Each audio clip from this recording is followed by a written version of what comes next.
मंत्री तृप्त राजेंद्र बाजवा के गैंगस्टरों से संबंध हैं और अकाली दल के एजेंट हैं। प्रमुख कांग्रेस नेता अश्विनी सेखड़ी द्वारा लगाए गए आरोप। कांग्रेसी नेताओं में गुटबाजी और अंदरूनी कलह सामने आ रही है। ऐसे में बटाला से पूर्व विधायक अश्विनी सेखड़ी और फतेहगढ़ चूड़ियां से मौजूदा विधायक व कैबिनेट मंत्री तृप्त राजेंद्र बाजवा के बीच सियासी खींचतान दिन ब दिन बढ़ती नजर आ रही है। पूर्व विधायक अश्विनी सेखड़ी ने आज वर्तमान कैबिनेट मंत्री तृप्त राजेंद्र बाजवा से मुलाकात की। उन्होंने अपनी जान के साथ साथ एक भ्रष्ट मंत्री की जान को भी खतरा बताया है। श्री सेखड़ी ने कहा कि मंत्री बाजवा पार्टी की छवि खराब कर रहे हैं। मंत्री का आतंक 10 विधानसभा क्षेत्रों के विधायकों में है। अश्विनी सेखड़ी ने तृप्त बाजवा पर आरोप लगाए कि कहा कि इस मंत्री से मेरी जान को खतरा है। कुछ दिन पहले चंडीगढ़ में प्रभारी हरीश रावत, मुख्यमंत्री चन्नी, नवजोत सिद्धू के साथ बैठक हुई। इस बीच एक विधायक ने बताया कि कैसे मंत्री तृप्त राजेंद्र बाजवा उन्हें परेशान कर रहे हैं, कांग्रेस कार्यकर्ताओं को परेशान कर रही है और पर्चे ले रही है। जब मैंने ये मुद्दा उठाया तो मुझे इस मुद्दे पर बटाला में तृप्त के प्रवेश को रोकने के लिए कहा गया, लेकिन आज तृप्त बाजवा लगभग 25 वाहनों के साथ बटाला आए और उन परियोजनाओं का उद्घाटन कर दिया जिनका उद्घाटन उप मुख्यमंत्री ओपी सोनी द्वारा किया जाना था। सेखड़ी ने कहा कि तृप्त बाजवा के कई आतंकियों और गैंगस्टरों से संबंध है। सेखड़ी द्वारा तृप्त बाजवा पर अकाली दल का एजेंट होने के भी आरोप लगे हैं। उन्होंने कहा कि मंत्री भाजपा शेयद विधायक लखबीर लोधी नंगल के साथ बटाला की जनता को बेवकूफ बना रहे हैं। मैं इस सब की शिकायत आज पार्टी हाईकमान को लिखे पत्र में करूंगा। देखिए बटाला गुरदासपुर से विजय शर्मा की ये रिपोर्ट। मतलब कि कहना जी सेखड़ी साहब की चाहते मैं तो ਦੱਸਣ ਕੀ ਪੁੱਛਣਾ ਕੀ ਤੁਸੀਂ ਦੱਸੋ ਕੀ ਸੇਖੜੀ ਸਾਹਿਬ ਕੀ ਕਹਿੰਦੇ ਉਹਨਾਂ ਨੂੰ ਰੋਕ ਲਗਾਇਆ ਕਿ ਤੁਸੀਂ ਆਤੰਕੀਆਂ ਨਾਲ ਵੀ ਸੰਬੰਧ ਰੱਖਦੇ ਹੋ। ਹਾਂਜੀ ਉਹਨਾਂ ਨੂੰ ਰੋਕ ਲਗਾਇਆ ਕਿ ਤੁਸੀਂ ਆਤੰਕੀਆਂ ਨਾਲ ਵੀ ਤੇ ਗੈਂਗਸਟਰਾਂ ਨਾਲ ਸੰਬੰਧ ਰੱਖਦੇ ਹੋ। ਕਿਹਨਾਂ ਨਾਲ ਆਤੰਕੀਆਂ ਨਾਲ ਤੇ ਗੈਂਗਸਟਰਾਂ ਨਾਲ। ਚਲੋ ਇਨਕੁਆਇਰੀ ਕਰਾ ਲੈਣ, ਦਰਖਾਸਤ ਦੇ ਦੇ ਮੇਰੇ ਖਿਲਾਫ ਕਿਸੇ ਲੈਵਲ ਦੀ ਵੀ ਡੀਜੀਪੀ ਕੋ ਕਰਾ ਲੈਣ, ਡੀਜੀ ਕਰਾ ਲੈਣ, ਹਾਈ ਕੋਰਟ 'ਚੋਂ ਕਰਾ ਲੈਣ, ਮੈਨੂੰ ਕੋਈ ਇਤਰਾਜ਼ ਨਹੀਂ। ਉਹਨਾਂ ਨੂੰ ਕਹਿੰਦੇ ਹੁਣ ਜਾਨ ਦਾ ਖਤਰਾ ਪਤਾ ਨਾ ਮੈਂ ਉਹਨਾਂ ਦੀ ਜ਼ਮੀਨ ਲੈਣੀ ਹੈ, ਮੇਰੇ ਕੋਲ ਆਪਦਾ ਤਾਂ ਬਹੁਤ ਕੁਛ ਹੈ, ਮੈਨੂੰ ਕੀ ਲੋੜ ਹੈ ਐਵੇਂ ਫਜ਼ੂਲ ਗੱਲਾਂ ਕਰੀ ਜਾਂਦੇ। ਛੋਟਾ ਭਰਾ ਉਹਨੂੰ ਹੌਸਲੇ ਜਿੱਲਣਾ ਚਾਹੀਦਾ। ਕੀ ਕਾਰਨ ਕੀ ਹੋਇਆ ਸਰ? ਮੈਨੂੰ ਨਹੀਂ ਪਤਾ, ਤੇ ਉਹ ਦੱਸੇ ਕੀ ਕਾਰਨ ਆ, ਮੈਂ ਕੀ ਦੱਸ ਸਕਦਾ। ਜਿਹੜੇ ਉਹ ਬਲੇਮ ਲਾ ਰਹੇ ਹੋ, ਕੀ ਬਲੇਮ ਕਾਹਦੇ ਲਾ ਰਿਹਾ ਜਿਹੜੇ ਦੱਸੋ। ਕਹਿ ਰਹੇ ਗੈਂਗਸਟਰਾਂ ਨਾਲ ਸੰਬੰਧ ਨਹੀਂ ਹੈ। ਮੈਂ ਕਹਿੰਦਾ ਉਹ ਫਿਰ ਸਾਬ ਦੇ ਦੇ, ਦਰਖਾਸਤ ਦੇ ਦੇ, ਇਨਕੁਆਇਰੀ ਕਰਾ ਲੈ, ਜਿੱਥੋਂ ਜੀ ਕਰਦਾ ਜਿਸ ਮਰਜ਼ੀ ਲੈਵਲ 'ਤੇ ਇਨਕੁਆਇਰੀ ਕਰਾ। ਇਹ ਕਿਹੜੀ ਗੱਲ? ਹਾਂਜੀ ਮੈਂ ਤਾਂ ਘੱਟ ਕਿੱਥੇ ਕੀਤਾ, ਮੇਰਾ ਕੋਈ ਪੱਥਰ ਲੱਗਾ। ਪਰ ਮੈਨੂੰ ਦੱਸੋ ਵੀ ਜਿਹਨੂੰ ਲੋਕ ਸੱਦਣ ਉਸੇ ਹੀ ਜਾਣਾ। ਲੋਕਾਂ ਨਾਲ ਜੇ ਪਿਆਰ ਬਣਾਇਆ ਤਾਂ ਲੋਕ ਮੈਨੂੰ ਕੋਈ ਸੱਦਣ। ਪਰ ਮੇਰਾ ਕੋਈ ਇੱਥੇ ਗੱਲ ਨਹੀਂ ਇੰਡਸਟਰੀ। ਮੈਂ ਉਹਨੂੰ ਬੜਾ ਕਲੀਅਰ ਕੱਟ ਕਹਿ ਦੇਣਾ ਚਾਹੁੰਦਾ, ਮੈਂ ਫਤਿਹਗੜ੍ਹ ਚੂੜੀਆਂ ਤੋਂ ਹੀ ਇਲੈਕਸ਼ਨ ਲੜਨੀ ਆ। ਉਹ ਹੌਸਲਾ ਰੱਖੇ। ਬਟਾਲੇ ਦੀ ਟਿਕਟ ਹਾਈ ਕਮਾਂਡ ਨੇ ਦੇਣੀ ਹੈ, ਉਹ ਜਿਹਨੂੰ ਮਰਜ਼ੀ ਦੇਣ, ਉਹਨਾਂ ਦਾ ਹੱਕ ਆ। ਕਿਵੇਂ ਵੇਖਦੇ ਹੋ ਟਿੱਪਣੀਆਂ ਜਿਹੜੀਆਂ ਸਾਹਮਣੇ ਆਉਂਦੀਆਂ, ਕਿਵੇਂ ਦੇਖਦੇ ਹੋ? ਚਲੋ ਐਵੇਂ ਉਹਦਾ ਬਚਪਨਾ, ਉਹਨੂੰ ਇਹੋ ਜਿਹੀਆਂ ਗੱਲਾਂ ਨਹੀਂ ਕਰਨੀਆਂ ਚਾਹੀਦੀਆਂ। ਜਿਹੜੇ ਰੋਕ ਲੱਗੇ ਤੁਸੀਂ ਸਮਝਦੇ ਹੋ ਕਿ ਅਸੀਂ ਲਾਉਣੇ ਚਾਹੀਦੇ? ਜੀ ਦੇਖੋ, ਜੇ ਉਹ ਕਹਿੰਦਾ ਕਰਪਸ਼ਨ ਕੀਤੀ ਹੈ, ਉਹਦੀ ਇਨਕੁਆਇਰੀ ਵੀ ਕਰਾ ਲਏ, ਵਿਜੀਲੈਂਸ 'ਚ ਕਰਾ ਲਏ, ਹਾਈ ਕੋਰਟ 'ਚ ਕਰਾ ਲਏ, ਜਿੱਥੇ ਮਰਜ਼ੀ ਕਰਾ ਲਏ। ਪਰ ਇਲਜ਼ਾਮ ਨਾਲ ਆਇਆ ਐਫੀਡੇਵਿਟ ਦੇਵੇ, ਐਫੀਡੇਵਿਟ ਦੇ ਕੇ ਜਿੱਥੇ ਮਰਜ਼ੀ ਇਨਕੁਆਇਰੀ ਕਰਾਏ। ਇਹ ਵੇਗ ਇਲਜ਼ਾਮ ਲਾਉਣ ਦਾ ਕੋਈ ਫਾਇਦਾ ਨਹੀਂ। ਜੋ ਉਹਨੇ ਕਹਿਣਾ ਲਿਖਤੀ ਪੜਤੀ ਐਫੀਡੇਵਿਟ ਦੇਵੇ, ਜਿੱਥੇ ਮਰਜ਼ੀ ਇਨਕੁਆਇਰੀ ਕਰੇ, ਸਿਰ ਮੱਥੇ। ਤੁਸੀਂ ਵੀ ਐਕਸ਼ਨ ਲਓ ਜਿਹੜੇ ਤੁਹਾਡੇ ਨਹੀਂ, ਮੈਂ ਕਾਹਦਾ ਐਕਸ਼ਨ ਲੈਣਾ? ਛੋਟਾ ਭਰਾ ਵਾ, ਕਾਹਦਾ ਐਕਸ਼ਨ ਲੈਣਾ? ਆਪੇ ਠੀਕ ਹੋ ਜਾਏਗਾ, ਕੋਈ ਗੱਲ ਨਹੀਂ।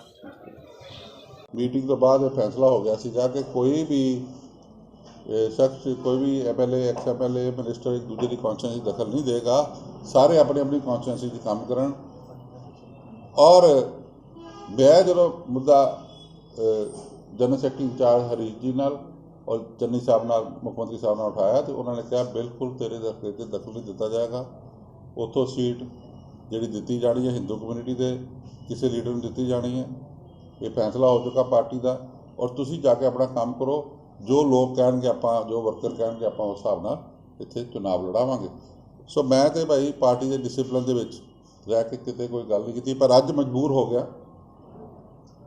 ਕਿਉਂਕਿ ਉਹ ਪ੍ਰੋਜੈਕਟ ਜਿਹੜੇ ਮੈਂ ਪਾਸ ਕਰਾਏ ਸੀ, ਜਿਨ੍ਹਾਂ ਲਈ ਉਪ ਮੁੱਖ ਮੰਤਰੀ, डिप्टी चीफ मिनिस्टर माननीय ओम प्रकाश सोनी जी को टाइम लिता गया, ਉੱਥੋਂ TPM ਚਲੇ ਗਏ, ਉੱਥੋਂ ਦੱਸਿਆ ਗਿਆ ਕਿ ਪੱਥਰ ਇੱਧਰ ਫਲਾਣੀ ਤਰੀਕ ਨੂੰ ਲਾਣ ਆਉਣਗੇ ਫਾਊਂਡੇਸ਼ਨ ਸਟੋਨ।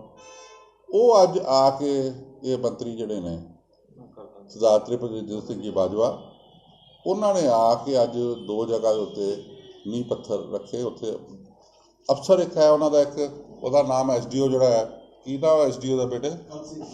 ਨਹੀਂ SDO ਜਿਹੜਾ ਹੈ ਬੇਟਾ, ਉਹ ਜਿਹੜਾ PWD ਦਾ SDO ਦਾ ਨਾਮ ਬੋਲੇ ਸੀ ਨਾ, ਹੈਂ, ਦਵਿੰਦਰ SDO ਹੈ। ਹੁਣ ਮੈਂ ਐਜ ਅਸ਼ਵਨੀ ਸੇਖਰੀ ਕਾਂਗਰਸ ਪਾਰਟੀ ਦਾ ਵਰਕਰ ਹੁੰਦੇ ਨਾਤੇ ਮੈਂ ਚੈਲੰਜ ਕਰ ਰਿਹਾ, ਜਿਹੜਾ SDO ਹੈ ਮਹਾ ਕਰਪਟ SDO, ਬਟਾਲੇ ਦੀ ਜਿੰਨੇ ਕੰਮ ਹੋਏ ਨੇ PWD ਦੇ ਥਰੂ, ਉਹਦੇ 'ਚੋਂ ਬਹੁਤ ਵੱਡੀ ਕਮਿਸ਼ਨ 40-50% ਪੈਸਾ ਖਾ ਗਿਆ। ਔਰ ਉਹ ਤ੍ਰਿਪਤ ਨੂੰ ਕਿੰਨਾ ਦਿੱਤਾ ਅਤੇ ਉਹਦੇ ਸਾਥੀ ਨੂੰ ਕਿੰਨਾ ਦਿੱਤਾ, ਉਹ ਜਦੋਂ ਫੜਿਆ ਜਾਏਗਾ ਉਹ ਹਿਸਾਬ ਦੇਗਾ। ਉਦਾਹਰਨ ਦੇ ਤੌਰ 'ਤੇ 5.5 ਕਰੋੜ ਰੁਪਈਆ, 5.5 ਕਰੋੜ ਰੁਪਇਆ ਅੰਮ੍ਰਿਤਸਰ ਰੋਡ ਦੇ ਉੱਤੇ ਲਗਾਇਆ, ਔਰ ਇਹਨਾਂ ਨੂੰ ਪਤਾ ਸੀ ਇੱਥੇ ਵੱਡਾ ਸੀਵਰ ਪੈਣਾ। ਕੁਆਲਿਟੀ ਮਾੜੀ ਸੀ। ਅਸੀਂ ਸ਼ਿਕਾਇਤ ਜਦੋਂ ਕੀਤੀ ਲੋਕਾਂ ਨੇ, ਅਤੇ ਉਹ ਚੈਕਿੰਗ ਹੋਣ ਤੋਂ ਪਹਿਲੇ ਸੀਵਰ ਪਾਣਾ ਸ਼ੁਰੂ ਕਰਤਾ ਵੱਡਾ।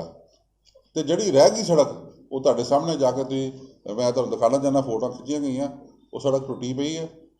ਜਿਹੜੀ ਸੜਕ 'ਤੇ 5.5 ਕਰੋੜ ਲੱਗਾ, ਜਿਹੜੀ 7 ਸਾਲ ਜਿਹੜੀ ਬੁਨਿਆਦ ਗਿਣੀ ਗਈ ਹੈ, ਉਹ ਮੈਂ ਤੁਹਾਨੂੰ ਦਿਖਾਉਣਾ ਚਾਹੁੰਦਾ। ਬੇਟਾ ਦਿਖਾਉਣਾ, ਮੇਰਾ ਫੋਨ ਕਿੱਥੇ ਆ ਜਿਹਦੇ 'ਚ ਫੋਟੋ ਆ? ਇਹ ਤੁਸੀਂ ਦੇਖੋ ਕਿੱਦਾਂ ਸੜਕ ਟੁੱਟੀ ਪਈ ਹੈ, ਅਜੇ ਸਾਲ ਵੀ ਪੂਰਾ ਨਹੀਂ ਹੋਇਆ। ਇਹ ਦੇਖੋ ਆਪ ਕਿਸ ਤਰ੍ਹਾਂ ਉਹ 'ਚ ਟੁੱਟੀ ਪਈ, ਖੱਡੇ ਪੈ ਗਏ ਸੜਕ, ਉਹਦੇ ਵਿੱਚੋਂ ਪੈਸੇ ਖਾ ਗਿਆ। ਤਕਰੀਬਨ 2 ਕਰੋੜ 70 ਲੱਖ ਰੁਪਈਆ ਬਾਈਪਾਸ 'ਤੇ ਲਗਾਇਆ ਸੀ ਜਦੋਂ ਮੁੱਖ ਮੰਤਰੀ ਕੈਪਟਨ ਅਮਰਿੰਦਰ ਸਿੰਘ ਜੀ ਆਏ ਸਨ ਉਰੇ। ਉਸ ਤੋਂ ਬਾਅਦ ਜਦੋਂ ਉਹ ਸੜਕ ਦੀ ਇੰਸਪੈਕਸ਼ਨ ਹੋਈ, ਕਿਉਂਕਿ ਉਹ 'ਚ ਵੀ ਖੱਡੇ ਪੈ ਗਏ, 70 ਲੱਖ ਰੁਪਈਆ ਇਹਨਾਂ ਨੇ ਸਿਰਫ ਪੈਚ ਵਰਕ ਦਾ ਲਾਇਆ। ਇਸੇ SDO ਦੇ ਥਰੂ ਤ੍ਰਿਪਤ ਬਾਜਵਾ ਜੀ ਦਾ ਬੰਦਾ ਹੈ, ਔਰ ਉਹਨਾਂ ਦੇ ਨਾਲ ਹੀ ਰਹਿੰਦਾ, ਉਹਨਾਂ ਦੇ ਕਹਿਣ 'ਤੇ ਕੰਮ ਕਰਦਾ ਸਾਰੇ। ਉਹਨੇ 70 ਲੱਖ ਦੇ ਸਿਰਫ ਪੈਚ ਵਰਕ ਲਗਾਇਆ। ਫਿਰ ਸੜਕ ਟੁੱਟ ਗਈ ਅਤੇ ਆਪਣੀ ਨਾਕਾਮੀ ਨੂੰ ਛੁਪਾਉਣ ਵਾਸਤੇ, ਆਪਣੀ ਚੋਰੀ ਨੂੰ ਛੁਪਾਉਣ ਵਾਸਤੇ ਇਹਨਾਂ ਨੇ ਫਿਰ ਨਾ ਉੱਥੇ ਸੀਵਰ ਪਾਉਣਾ ਸ਼ੁਰੂ ਕੀਤਾ। ਪਹਿਲਾਂ ਤਾਂ ਛੋਟਾ ਸੀਵਰ ਪਾਇਆ ਜਿਹੜਾ ਸੀਗਾ, ਉਹ ਜਿਹੜੀ ਅਰਬਨ ਸਟੇਟ ਬਣੀ ਹੈ ਉਹਦਾ, ਫਿਰ ਉਸ ਤੋਂ ਬਾਅਦ ਵੱਡਾ ਸੀਵਰ ਪਾ ਦਿੱਤਾ। ਯਾਨੀ ਕਿ 3-4 ਕਰੋੜ ਰੁਪਇਆ ਜਿਹੜਾ ਲੱਗਾ, ਉਹ ਸਾਰਾ ਮਿੱਟੀ ਕਰ ਦਿੱਤਾ 5 ਮਹੀਨਿਆਂ ਦੇ ਵਿੱਚ। ਕਿ ਜੇ ਸੀਵਰ ਪੈਣਾ ਹੀ ਹੈ, ਸਭ ਨੂੰ ਪਤਾ ਹੀ ਹੈ, ਤੁਸੀਂ ਬਾਅਦ ਸੜਕ ਬਣਾਓ। ਅਤੇ ਕਰੋੜਾਂ ਰੁਪਈਏ ਬਟਾਲੇ ਦੇ ਜਿਹੜੇ ਆ ਇਹ ਮਿੱਟੀ 'ਚ ਖਵਾਤੇ ਨੇ ਇਸ ਸ਼ਖਸ ਨੇ, ਜਿਹੜਾ PWD ਦਾ ਜਿਹੜਾ SDO ਆ, ਉਹਦੇ ਜਿਹੜੇ ਚਾਹਣ ਵਾਲੇ ਪੋਲੀਟੀਸ਼ੀਅਨਸ ਆ। ਔਰ ਇਹਦੀ ਸ਼ਿਕਾਇਤਾਂ ਜਦੋਂ ਲੋਕਾਂ ਨੇ ਕੀਤੀਆਂ, ਮੈਂ ਕੋਈ ਸ਼ਿਕਾਇਤ ਨਹੀਂ ਕੀਤੀ, ਮੈਂ ਪਹਿਲੀ ਵਾਰੀ ਕਰ ਰਿਹਾ। ਅੱਜ ਇਹਦੀ ਟ੍ਰਾਂਸਫਰ ਹੋ ਗਈ ਅੰਮ੍ਰਿਤਸਰ। 1 ਮਹੀਨੇ ਦੇ ਵਿੱਚ ਉਹਦੇ ਦੁਬਾਰਾ ਐਡੀਸ਼ਨਲ ਚਾਰਜ ਦਵਾਤਾ ਗਿਆ ਕਿ ਤ੍ਰਿਪਤ ਬਾਜਵਾ ਜੀ ਤੁਸੀਂ ਮੰਤਰੀ ਹੋ, ਮੈਂ ਪੁੱਛਣਾ ਚਾਹੁੰਦਾ ਕਿ ਤੁਹਾਡੀ ਇਸ SDO ਬਿਨਾਂ ਚੱਲਦੀ ਨਹੀਂ, ਕੀ SDO ਤੁਹਾਡੇ ਨਾਲ ਹੱਥ ਰਲੇ ਨੇ? ਜਨਤਾ ਜਵਾਬ ਮੰਗਦੀ ਹੈ, ਜਵਾਬ ਦਿਓ। ਜਨਤਾ ਜਵਾਬ ਮੰਗਦੀ ਹੈ, ਜਵਾਬ ਦਿਓ ਕਿ SDO ਦੇ ਬਿਨਾਂ ਕਿਆ ਬਟਾਲਾ ਚੱਲ ਨਹੀਂ ਸਕਦਾ, ਕਿ ਤੁਸੀਂ ਐਡੀਸ਼ਨਲ ਚਾਰਜ ਦਵਾਤਾ। ਜਿਹੜਾ SDO ਕੋਈ ਹੋਰ ਸਰਕਾਰ ਲਾਵੇ, ਤੁਹਾਡਾ ਆਪਣਾ ਮਹਿਕਮਾ, ਤੁਸੀਂ ਆਪਣੇ ਮਹਿਕਮੇ 'ਚ ਕੰਮ ਕਰਾਓ। ਉਹਦਾ ਹਿਸਾਬ ਤਾਂ ਸਾਰੇ MLA ਪੁੱਛਦੇ ਪਏ ਨੇ ਕਿ ਉੱਥੇ ਜਿਹੜੀ ਕਰੋੜਾਂ ਦੀ ਗ੍ਰਾਂਟ ਗਈ ਆ, ਉਹ ਕਿੱਥੇ ਕਿੱਦਾਂ ਲੱਗੀ ਆ। ਲੋਕ ਜਵਾਬ ਮੰਗਦੇ ਨੇ, ਉਹ ਤਾਂ ਤੁਸੀਂ ਆਪਣਾ ਹਿਸਾਬ ਦੇਖੋ। ਅਤੇ ਆ PWD ਜਿਹੜਾ ਪੈਸਾ ਖਾ ਰਹੇ ਜੇ, ਇਹਦਾ ਕੌਣ ਹਿਸਾਬ ਦੇਗਾ? ਅੱਜ ਸਮੇਂ ਆ ਗਿਆ ਤ੍ਰਿਪਤ ਬਾਜਵਾ ਦੀਆਂ ਜਿਹੜੀਆਂ ਨਾਕਾਮ ਕੋਸ਼ਿਸ਼ਾਂ, ਕਿਉਂਕਿ ਮੈਂ ਇਲਜ਼ਾਮ ਲਗਾ ਰਿਹਾ ਕਿ ਇਹ ਅਕਾਲੀ ਦਲ ਦਾ ਏਜੰਟ ਹੈ ਸਾਡੀ ਪਾਰਟੀ 'ਚ। ਤ੍ਰਿਪਤ ਬਾਜਵਾ ਉਹਨਾਂ ਨਾਲ ਰਲ ਕੇ ਪਿਛਲੀ ਵਾਰੀ ਮੇਰੇ ਖਿਲਾਫ ਜਿਹੜੇ ਲੜੇ ਸਨ ਅਕਾਲੀ ਦਲ ਦੇ ਸਰਦਾਰ ਲੋਧੀ ਨੰਗਲ ਸਾਹਿਬ, ਉਹਨਾਂ ਨਾਲ ਰਲ ਕੇ ਇਹਨੇ ਵੋਟਾਂ ਐਕਸਚੇਂਜ ਕੀਤੀਆਂ। ਔਰ ਫਿਰ ਉਸ ਤੋਂ ਬਾਅਦ ਵੋਟਾਂ ਐਕਸਚੇਂਜ ਕਰਨ ਤੋਂ ਬਾਅਦ ਜਦੋਂ ਹੁਣ ਲੋਧੀ ਨੰਗਲ ਉੱਧਰ ਚਲੇ ਗਏ ਨੇ, ਅਤੇ ਉੱਥੋਂ ਡਰਦਾ ਦੌੜਿਆ, ਜਿਸ ਤਰ੍ਹਾਂ ਚੂਹਾ ਦੌੜਦਾ ਕਿ ਨਹੀਂ ਬਿੱਲੀ ਨੂੰ ਦੇਖ ਕੇ, ਉੱਥੋਂ ਦੌੜਿਆ ਇੱਧਰ ਆਉਂਦਾ ਬਟਾਲੇ ਵੱਲ। ਇੱਥੋਂ ਜਦੋਂ ਸ਼ਹਿਰ ਦਾ ਮੂਡ ਦੇਖਦਾ, ਪਿੰਡਾਂ ਦਾ ਮੂਡ ਦੇਖਦਾ, ਲੋਕਾਂ ਦਾ ਮੂਡ ਦੇਖਦਾ, ਫਿਰ ਉੱਧਰ ਜਾਂਦਾ, ਉੱਥੋਂ ਦੌੜ ਕੇ ਫਿਰ ਇੱਧਰ ਆਉਂਦਾ, ਕਦੀ ਉੱਧਰ ਅਤੇ ਕਦੀ ਇੱਧਰ। ਵੀ ਸੱਜਣਾ, ਜੇ ਤੇਰੇ 'ਚ ਬਹੁਤੀ ਤਾਕਤ ਹੈ ਕੰਮ ਕਰਨ ਦੀ, ਅਤੇ ਤੂੰ ਕਹਿੰਦਾ ਮੈਂ ਬਟਾਲੇ ਡਿਵੈਲਪਮੈਂਟ ਕਰਾਈ ਹੈ, ਅਤੇ ਆਪਣੇ ਹਲਕੇ 'ਚ ਕਿਉਂ ਨਹੀਂ ਕਰਾਈ ਬਈ? ਤੇਰਾ ਹਲਕਾ ਫਤਿਹਗੜ੍ਹ ਚੂੜੀਆਂ, ਉਹਦਾ ਸੀਵਰ ਪੈ ਗਿਆ ਸਾਰਾ, ਉਹਦੀਆਂ ਗਲੀਆਂ ਨਾਲੀਆਂ ਸੜਕਾਂ ਬਣ ਗਈਆਂ। ਅਤੇ ਜੇ ਇੰਨਾ ਪਾਵਰਫੁਲ ਸੀ, ਤਾਂ ਉੱਥੇ ਪੈਸੇ ਕਿਉਂ ਨਹੀਂ ਲਗਾਏ? ਬਟਾਲੇ 'ਚ ਮੈਂ ਅੱਜ ਸਾਰੀ ਪ੍ਰੈਸ ਨੂੰ, ਸਾਰੇ ਤੁਸੀਂ ਬਟਾਲੇ ਵਾਲੇ ਇਕੱਠੇ ਹੋਏ ਹੋ, ਮੈਂ ਦੱਸਣਾ ਚਾਹੁੰਦਾ ਕਿ ਬਟਾਲੇ ਜਿੰਨਾ ਪੈਸਾ ਲੱਗ ਰਿਹਾ ਜਾਂ ਪਹਿਲਾਂ ਲੱਗਾ, ਉਹਦੇ 'ਚ ਤ੍ਰਿਪਤ ਬਾਜਵਾ ਦਾ ਇੱਕ ਪੈਸੇ ਦਾ ਰੋਲ ਨਹੀਂ ਹੈਗਾ। ਜਾਂ ਤਾਂ ਮੇਰੀ ਮਿਹਨਤ ਸੀ ਤੇ ਜਾਂ ਪੰਜਾਬ ਦੀ ਕਾਂਗਰਸ ਸਰਕਾਰ ਦੀ ਮਿਹਰਬਾਨੀ ਸੀ। ਮੈਂ ਤੁਹਾਨੂੰ ਦਿਖਾਉਣਾ ਚਾਹੁੰਦਾ ਕਿ ਅੰਮ੍ਰਿਤ ਸਕੀਮ ਦਾ ਵਿਦ ਡਾਕੂਮੈਂਟਰੀ ਐਵੀਡੈਂਸ ਮੈਂ ਲੈ ਕੇ ਆਇਆ, ਜਾਂ ਮੈਂ ਚੈਲੰਜ ਕਰਦਾ ਤ੍ਰਿਪਤ ਬਾਜਵਾ ਨੂੰ ਕਿ ਤੂੰ ਵੀ ਆ ਜਾ, ਮੈਂ ਵੀ ਆਇਆ, ਓਪਨ ਡਿਬੇਟ 'ਤੇ ਆ ਜਾ, ਆਪਾਂ ਦੇਖ ਰਹੇ ਕਿਹਨੇ ਡਿਵੈਲਪਮੈਂਟ ਕਰਾਈ ਹੈ। ਮੇਰੇ ਲੋਕਾਂ ਨੂੰ ਬਟਾਲੇ ਨੂੰ ਗੁੰਮਰਾਹ ਕਰ ਰਿਹਾ ਕਿ ਤੂੰ ਡਿਵੈਲਪਮੈਂਟ ਕਰਾਈ ਆ ਜਾਓ ਕਿਸੇ ਵੇਲੇ ਓਪਨ ਡਿਬੇਟ ਲਗਾ ਲੈਂਦੇ ਆ, ਕਿਸੇ ਵੀ ਜਗ੍ਹਾ, ਕਿਸੇ ਵੀ ਚੈਨਲ 'ਤੇ, ਕਿਸੇ ਵੀ ਅਖਬਾਰ ਦੇ ਸਾਹਮਣੇ ਪਬਲਿਕਲੀ ਲਗਾ ਲਓ। ਮੈਂ ਦੱਸਾਂਗਾ ਕਿ ਮੈਂ ਕੀ ਕੀਤਾ, ਤੁਸੀਂ ਦੱਸੋ ਤੁਸੀਂ ਕੀ ਕੀਤਾ। ਜਿਹੜਾ ਪੈਸਾ ਲੱਗਾ ਮੇਰੇ ਸੱਜਣੋ ਸੀਵਰ ਦੇ ਉੱਤੇ ਤੇ ਗਲੀਆਂ ਉੱਤੇ ਤੇ ਨਾਲੀਆਂ ਉੱਤੇ, ਉਹ ਲੱਗਾ ਅੰਮ੍ਰਿਤ ਸਕੀਮ ਦਾ। ਮੇਰੇ ਕੋਲ ਕਾਗਜ਼ ਹੈ ਜਿਹਦੇ ਵਿੱਚ ਅੰਮ੍ਰਿਤ ਸਕੀਮ ਜਿਹੜੀ ਹੈ 16-17 ਦੇ ਵਿੱਚ ਸੈਂਕਸ਼ਨ ਹੋਈ, ਔਰ 16-17 ਵਿੱਚ ਰਾਜ ਸੀਗਾ ਅਕਾਲੀ ਦਲ ਦਾ, ਸਾਡਾ ਰਾਜ ਨਹੀਂ ਸੀ ਹੈਗਾ।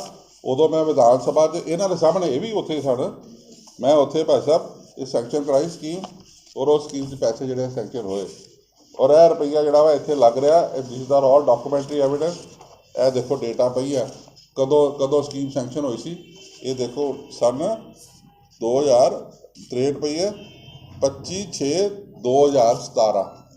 ਇਹ ਮਤਲਬ ਉਦੋਂ ਪੈਸਾ ਜਿਹੜਾ ਵਾ ਆਪਾਂ ਲਿਆ ਕੇ 16-17 'ਚ ਪਾਸ ਕਰਾਇਆ ਤੇ ਕੈਪਟਨ ਅਮਰਿੰਦਰ ਜੀ ਕੋਲ ਸੈਂਕਸ਼ਨ ਕਰਾਇਆ, ਜਿਹਦੇ 141 ਕਰੋੜ ਰੁਪਈਆ ਪਹਿਲਾਂ ਆਇਆ। 141 ਕਰੋੜ ਦਾ ਸਾਰੇ ਜਿਹੜੇ ਸ਼ਹਿਰ ਦੇ ਸੀਵਰ ਪੈਣੇ ਸ਼ੁਰੂ ਹੋਏ। ਵੀ ਜੇ ਪੈਸਾ ਮੈਂ ਸੈਂਕਸ਼ਨ ਕਰਾਈ, ਕੇਂਦਰ ਸਰਕਾਰ ਦੀ ਸਕੀਮ, ਪੈਸੇ ਜਿਹੜੇ ਕੈਪਟਨ ਅਮਰਿੰਦਰ ਸਿੰਘ ਨੇ ਦਿੱਤੇ, ਤੇ ਸੱਜਣਾ ਇਹਨੇ ਕੀ ਕੀਤਾ, ਜਾ ਕੇ ਸਿਰਫ ਆ ਕੇ ਆਪਣੀ ਟੌਰ ਹੀ ਬਣਾਈ, ਕਾਲਰ ਤਾਂ ਕਰਕੇ ਤੇ ਬਟਨ ਦਬਾਏ। ਉਸ ਤੋਂ ਬਾਅਦ ਪੈਸਾ ਆਇਆ ਗੁਰੂ ਨਾਨਕ ਦੇਵ ਜੀ ਦਾ 550 ਸਾਲਾਂ ਦਾ ਪੈਸਾ, ਲਗਭਗ 30 ਕਰੋੜ ਦੇ ਕਰੀਬ ਆਇਆ। ਉਹ ਦਿੱਤਾ, 3 ਸ਼ਹਿਰਾਂ ਨੂੰ ਦਿੱਤੇ ਗਏ ਪੈਸੇ, ਕਲਚਰ ਡਿਪਾਰਟਮੈਂਟ ਥਰੂ ਪੈਸੇ ਲੱਗੇ। ਇੱਕ ਦਿੱਤਾ ਗਿਆ ਸੁਲਤਾਨਪੁਰ ਲੋਧੀ, ਇੱਕ ਬਟਾਲਾ, ਇੱਕ ਡੇਰਾ ਬਾਬਾ ਨਾਨਕ। ਸੋ ਬਟਾਲੇ ਦਾ ਸ਼ੇਅਰ ਇੱਕ ਤਾਂ ਘੱਟ ਆਇਆ, ਸਾਨੂੰ ਤਾਂ 100 ਕਰੋੜ ਦੇ ਕਰੀਬ ਆਉਣਾ ਚਾਹੀਦਾ ਸੀ। ਇਹਦੀ ਨਲਾਇਕੀ ਹੈ, ਕਿਉਂਕਿ ਉਸਲੇ ਪਾਵਰ ਦੇ ਵਿੱਚ ਸੀਗਾ, ਕੈਪਟਨ ਦਾ ਬਹੁਤ ਅੱਛਾ ਹਿੱਸਾ ਬਣਿਆ ਸੀਗਾ, ਤੇ ਪੈਸੇ ਘੱਟ ਦਵਾਏ। ਤੇ ਜੇ ਦਵਾਏ ਨੇ ਪੈਸੇ ਤੇ ਬਟਾਲੇ ਦੀ ਸੜਕਾਂ 4 ਬਣ ਗਈਆਂ। ਉਹਦੇ 'ਚ ਮੈਂ ਮੇਅਰ ਦਾ ਧੰਨਵਾਦ ਕਰਦਾ, ਜਿਹੜਾ ਅੱਜ ਮੇਅਰ ਬਣ ਗਿਆ ਸੁੱਖ, ਉਹਦਾ ਧੰਨਵਾਦ ਕਰਦਾ ਕਿ ਉਹਦੇ ਉਸਲੇ ਮੇਅਰ ਨਹੀਂ ਸੀ ਹੈਗਾ, ਪਰ ਉਹਨੇ ਇੱਕ ਕਿਸਮ ਦੀ ਭਾਜੀ ਰਹਿਣ ਦਿਓ, ਉਹਨੇ ਚੌਕੀਦਾਰੀ ਜ਼ਰੂਰ ਕੀਤੀ, ਆਪਣੇ ਸਾਹਮਣੇ ਜਾ ਕੇ ਪੈਸੇ ਲਵਾਏ ਨੇ ਉਹਨੇ। I appreciate his work. ਪਰ ਤ੍ਰਿਪਤ ਬਾਜਵਾ 13 ਕੀ ਰੋਲ ਆ, ਦੱਸ ਮੈਨੂੰ 13 ਕੀ ਰੋਲ ਆ। ਪੈਸੇ ਤੋਂ ਦਵਾਏ ਕੈਪਟਨ ਅਮਰਿੰਦਰ ਸਿੰਘ ਨੇ, ਔਰ ਪੈਸੇ ਮਿਲੇ 550 ਸਾਲਾਂ ਦੇ, ਠੀਕ ਹੈ ਨਾ ਜੀ, ਔਰ ਉਹ ਪੈਸੇ ਲੱਗ ਗਏ ਬਟਾਲੇ 'ਚ। ਇੱਕ ਚੀਜ਼ ਮੈਂ ਜ਼ਰੂਰ ਪੁੱਛਣਾ ਚਾਹੁੰਦਾ, ਕਿਉਂਕਿ ਬਟਾਲੇ ਗੁਰੂ ਨਾਨਕ ਦੇਵ ਜੀ ਦੀ ਸ਼ਾਦੀ ਹੋਈ, ਅਸੀਂ ਸਾਰੇ ਗੁਰੂ ਸਾਹਿਬ ਨਾਲ ਸੈਂਟੀਮੈਂਟਲੀ ਜੁੜੇ। ਕੋਈ ਸੱਜਣੋ ਦੱਸੋ, ਇਸ ਮੰਤਰੀ ਨੂੰ ਪੁੱਛੋ ਕਿ 550 ਸਾਲ ਦਾ ਗੁਰੂ ਸਾਹਿਬ ਦੇ ਨਾਂ 'ਤੇ ਪੈਸਾ ਆਇਆ ਹੋਵੇ ਤੇ ਤੂੰ ਇੱਕ ਚੀਜ਼ ਵੀ ਗੁਰੂ ਸਾਹਿਬ ਦੇ ਨਾਂ ਦੀ ਨਹੀਂ ਬਣਾਈ। ਕਿਆ ਤੂੰ ਗੁਰੂ ਨਾਨਕ ਦੇਵ ਜੀ ਦੀ ਸ਼ਾਦੀ ਨੂੰ ਯਾਦ ਕਰਦੇ ਹੋ, ਜਿਹੜਾ ਪੈਸਾ ਇਸ ਲਈ ਦਿੱਤਾ ਗਿਆ, ਤੂੰ ਗੇਟ ਹੀ ਬਣਾ ਦਿੰਦਾ, ਕੋਈ ਗੁਰਦੁਆਰੇ ਦੀ ਗਲੀ ਬਣਾ ਦਿੰਦਾ? ਬਿਲਕੁਲ ਨਹੀਂ ਕੀਤਾ। ਸਿਰਫ ਆਪਣੀ ਟੌਰ ਕੱਢਣ ਨੂੰ, ਜੇ ਜਿੱਥੋਂ ਪੈਸੇ ਖਾਣੇ ਸੀ ਉਹੀ ਕੰਮ ਕੀਤੇ। ਗੁਰੂ ਨਾਨਕ ਦੇਵ ਜੀ ਦੀ ਸ਼ਾਦੀ ਦਾ ਕੋਈ ਇਹਨਾਂ ਨੇ ਕੰਮ ਨਹੀਂ ਕੀਤਾ। ਬਾਕੀ ਮੈਂ ਜਿਹੜੇ ਪ੍ਰਪੋਜ਼ਲ ਦਿੱਤੇ, ਜਿਹੜੇ ਹੁਣ ਮੈਂ ਜਦੋਂ ਚੇਅਰਮੈਨ ਬਣਿਆ 2 ਮਹੀਨੇ ਪਹਿਲਾਂ ਤਾਂ ਬਟਾਲੇ ਸ਼ਹਿਰ ਦੇ ਸਿਵਲ ਹਸਪੀਟਲ 'ਚ ਆਪਾਂ ਡਾਇਗਨੋਸਟਿਕ ਸੈਂਟਰ ਲੈ ਕੇ ਆਏ। ਡਾਇਗਨੋਸਟਿਕ ਸੈਂਟਰ ਦੇ ਵਿੱਚ CT ਸਕੈਨ ਵੀ ਲੱਗ ਜਾਣਾ, ਔਰ ਸਾਰਾ ਕੰਮ ਜਿਹੜਾ ਆਲਮੋਸਟ ਥੋੜ੍ਹੇ ਪੈਸੇ 'ਚ ਹੋਣਾ ਸ਼ੁਰੂ ਹੋ ਜਾਣਾ। ਜਿਹੜਾ ਕਿ ਅਸੀਂ 10,000 ਦਿੰਦੇ ਸੀ, ਉਹ 200-300 ਰੁਪਏ 'ਚ ਕੰਮ ਹੋਣਾ। ਅਸੀਂ ਇੱਥੇ ਕਲੀਨਿਕ ਖੁਲਵਾ ਦਿੱਤਾ। ਇਸ ਤੋਂ ਇਲਾਵਾ ਬਟਾਲੇ ਦੀਆਂ 14 ਡਿਸਪੈਂਸਰੀਆਂ ਪਿੰਡਾਂ ਦੀਆਂ ਜਿਹੜੀਆਂ, ਉਹਨਾਂ ਨੂੰ ਪੱਕਾ ਕਰਨ ਦੇ ਪੈਸੇ ਦਵਾਤੇ ਮੈਂ ਸਰਕਾਰ ਕੋਲੋਂ। ਬਟਾਲੇ ਦੇ 2 ਜਿਹੜੇ ਸਾਡੀ ਸਲਮਜ਼ ਨੇ, ਗਾਂਧੀ ਨਗਰ ਤੇ ਮੁਰਗੀ ਮਹੱਲਾ, ਉਹਦੀ ਡਿਸਪੈਂਸਰੀ ਦੇ ਪੈਸੇ ਪਾਸ ਕਰਾਤੇ। ਸਾਰਾ ਟੈਂਡਰਸ ਹੋ ਗਏ। ਉਹ ਸਾਡੇ ਡਿਪਟੀ ਚੀਫ ਮਿਨਿਸਟਰ ਸਾਹਿਬ ਨੇ ਆ ਕੇ ਉਹਦਾ ਫਾਊਂਡੇਸ਼ਨ ਸਟੋਨ ਰੱਖਣਾ। ਇਸੇ ਤਰ੍ਹਾਂ PWD ਨੂੰ PIDB ਤੋਂ ਪੈਸੇ ਦਵਾਏ। ਝਗੜਾ ਅੱਜ ਇਸੇ ਸੀਗਾ ਕਿ PIDB ਦਾ ਪੈਸਾ ਹੁੰਦਾ ਮੁੱਖ ਮੰਤਰੀ ਜੀ ਦੀ ਮਰਜ਼ੀ ਨਾਲ ਮਿਲਦਾ। ਅਸੀਂ ਪੈਸੇ ਸੈਂਕਸ਼ਨ ਕਰਾਏ, ਤਕਰੀਬਨ 7.5 ਕਰੋੜ ਰੁਪਈਆ ਅਸੀਂ ਪਾਸ ਕਰਵਾਇਆ। 7.5 ਕਰੋੜ ਦੇ ਵਿੱਚੋਂ ਤ੍ਰਿਪਤ ਬਾਜਵਾ ਨੇ ਆਪਣੀ ਲਿਸਟ ਦਿੱਤੀ, ਮੈਂ ਵੀ ਆਪਣੀ ਲਿਸਟ ਦਿੱਤੀ। ਹੁਣ ਝਗੜਾ ਸਿਰਫ ਇਸ ਚੀਜ਼ ਦਾ ਹੈ, ਉਹ ਇੱਕ ਲੈਂਡ ਮਾਫੀਆ, ਜਿੱਥੇ ਜ਼ਮੀਨਾਂ ਖਰੀਦੀਆਂ ਜਾਂ ਜਿੱਥੇ ਕਿਤੇ ਉਹਨੇ ਆਪਣੀ ਕਲੋਨੀਆਂ ਬਣਾਈਆਂ, ਉੱਥੇ ਸੜਕਾਂ ਬਣਾਉਣਾ ਚਾਹੁੰਦਾ, ਅਤੇ ਮੈਂ ਸ਼ਹਿਰ ਦਾ ਕੰਮ ਕਰਾਉਣਾ ਚਾਹੁੰਦਾ। ਬਸ ਇੱਥੇ ਡਿਫਰੈਂਸ। ਇਹ ਗੱਲ ਸਹੀ ਹੈ ਕਿ ਜਿਹੜੀਆਂ ਅਸੀਂ ਧਰਮਸ਼ਾਲਾ ਜਿਹੜੀਆਂ ਵਾ ਉਹ ਮੈਂ ਪਾਈਆਂ ਆਪਣੀ ਲਿਸਟ ਦੇ ਵਿੱਚ। ਉਹਦੇ ਵਿੱਚ ਗਾਂਧੀ ਨਗਰ ਧਰਮਸ਼ਾਲਾ ਵੀ ਪਾਈ, ਅਸੀਂ ਮੁਰਗੀ ਮਹੱਲੇ ਦੀਆਂ ਧਰਮਸ਼ਾਲਾ ਵੀ ਪਾਈਆਂ, ਇਹ ਸਾਰੀਆਂ ਪਾਈਆਂ। ਬਟ ਇਹ ਕਰੀਬ ਪੌਣੇ 2 ਕਰੋੜ ਰੁਪਈਆ ਇੱਕ ਛੋਟੀ ਜਿਹੀ ਬਸਤੀ ਦੇ ਨਾਲ ਅੱਲੋਵਾਲ ਲਗਾਉਣਾ ਚਾਹੁੰਦਾ। ਅੱਲੋਵਾਲ ਹਾਂ, ਅੱਲੋਵਾਲ ਹੀ ਲਾਉਣਾ ਚਾਹੁੰਦਾ। ਅਤੇ ਮੈਂ ਕਹਿੰਦਾ ਕਿ ਉੱਥੇ ਇੱਕ ਸੜਕ ਬਣਾਓ ਵਧੀਆ ਜੀ, ਜਿਹੜੀ ਪਿੰਡ ਨੂੰ ਜਾਣ ਪਾ ਜਾਏ। ਔਰ ਇਹ ਇੱਕ ਪੁਲ ਪਾਉਣਾ ਚਾਹੁੰਦਾ ਜਿੱਥੇ ਕਿ ਗ੍ਰੀਨ ਫੀਲਡ ਹੈ, ਉੱਥੇ ਕੋਈ ਆਬਾਦੀ ਨਹੀਂ। ਕਰੀਬਨ 2.5 ਕਰੋੜ ਉੱਥੇ ਖਰਚਣਾ ਚਾਹੁੰਦਾ ਹੈ।